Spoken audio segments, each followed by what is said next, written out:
പുതിയൊരു വീഡിയോയിലേക്ക് എല്ലാവർക്കും സ്വാഗതം. കൃഷിക്ക് അതിപ്പോൾ ഏത് കൃഷിയാണേലും നല്ല രീതിയിൽ വളമിട്ട് നമ്മൾ മണ്ണൊരുക്കുന്നത് നല്ല രീതിയിലുള്ള വിളവ് നമുക്ക് തരും. അപ്പോൾ ഞാനിന്നിവിടെ ചെയ്യാൻ പോകുന്നത് നമ്മുടെ പുതിയ പ്ലോട്ടിൽ പാവൽ, പടവലം, പീച്ചിൽ ഇതിന് വേണ്ടിയിട്ട് നമ്മൾ ഫെർട്ടിലൈസറൊക്കെ ഇട്ട് സോയിൽ എങ്ങനെയാണ് നമ്മൾ ഒരുക്കുന്നതെന്നുള്ളതാണ്. ആദ്യം നമ്മൾ ഈ പ്ലോട്ട് നന്നായിട്ട് ടില്ലർ ഉപയോഗിച്ച് നല്ലവണ്ണം മണ്ണ് ഇളക്കി നമുക്ക് നടാൻ ആവശ്യമുള്ള സ്ഥലത്ത് നമ്മൾ മണ്ണൊക്കെ കൂന കൂട്ടി വെച്ചേക്കുവാണേ.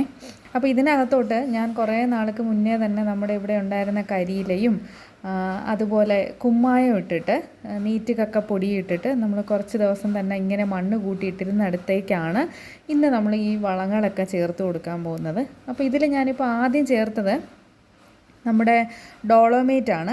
അപ്പോൾ ഡോളോമേറ്റ് എല്ലാവർക്കും അറിയുന്ന പോലെ തന്നെ ഡോളോമേറ്റും അഥവാ നമുക്ക് നീറ്റ് കക്കപ്പൊടിയോ എന്തെങ്കിലും നമുക്കിവിടെ യൂസ് ചെയ്യാവുന്നതാണ്. അപ്പോൾ ഞാനിപ്പോൾ നീറ്റ് കക്കപ്പൊടി ഇട്ട് കുറച്ച് ദിവസം മൂടിയിട്ടിട്ട് രണ്ടാമത് ഇപ്പോൾ ഡോളോമേറ്റ് ഇട്ട് കൊടുക്കുക. ഡോളോമേറ്റ് നമ്മുടെ മണ്ണിൻ്റെ pH അഥവാ പുളിരസം നല്ലപോലെ ബാലൻസ് ആക്കാൻ വേണ്ടിയിട്ട് നമ്മളെ സഹായിക്കുന്നതാണ് നമ്മുടെ ഈ ഡോളോമേറ്റ്.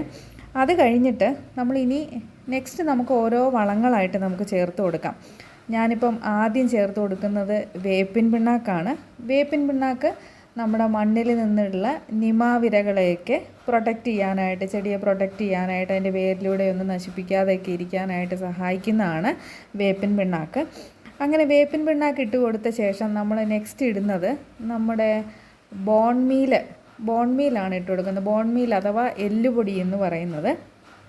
അപ്പം എല്ലുപൊടിയിൽ എല്ലാവർക്കും അറിയുന്ന പോലെ തന്നെ നമ്മൾ ജൈവ കൃഷിയിൽ പ്രധാനമായിട്ട് നമുക്ക് വേണ്ടിയ ഒരു വളമാണ് നമ്മുടെ എല്ലുപൊടി. അപ്പോൾ എല്ലുപൊടിയിൽ നമുക്ക് ഫോസ്ഫറസ് ആണ് ഏറ്റവും കൂടുതലുള്ളത്. അപ്പോൾ ഫോസ്ഫറസും ഉണ്ട്, അതുപോലെ നമുക്ക് കാൽസ്യം അടങ്ങിയിട്ടുണ്ട്, അതുപോലെ നൈട്രജൻ ഉണ്ട്. അപ്പോൾ ഏകദേശം ഒരു 24% ഓഫ് കാൽസ്യം ഉണ്ട്, ഒരു 15% ഫോസ്ഫറസ് ഉണ്ട്, ഒരു 3% ഓഫ് കാൽസ്യം ഉണ്ട്. അതുകൂടാതെ നമുക്ക് ഈ ഫോസ്ഫറസിൽ നമ്മുടെ എല്ലുപൊടിക്കകത്ത് ഇരുമ്പും സിങ്കും അതായത് മൈക്രോ ന്യൂട്രിയൻസും ഒക്കെ ശരിക്കും അത്യാവശ്യം നല്ലോണം അടങ്ങിയിട്ടുള്ളതാണ് എല്ലുപൊടി. അപ്പം എല്ലുപൊടിയുടെ നമ്മുടെ ചെടിയുടെ നല്ല വേരുപടലം നല്ലോണം വളരാനും അതുപോലെ നമുക്ക് പുഷ്പിക്കാനും ഒക്കെ നമുക്ക് ഫോസ്ഫറസ് അത്യാവശ്യമായിട്ടുള്ളതാണ്.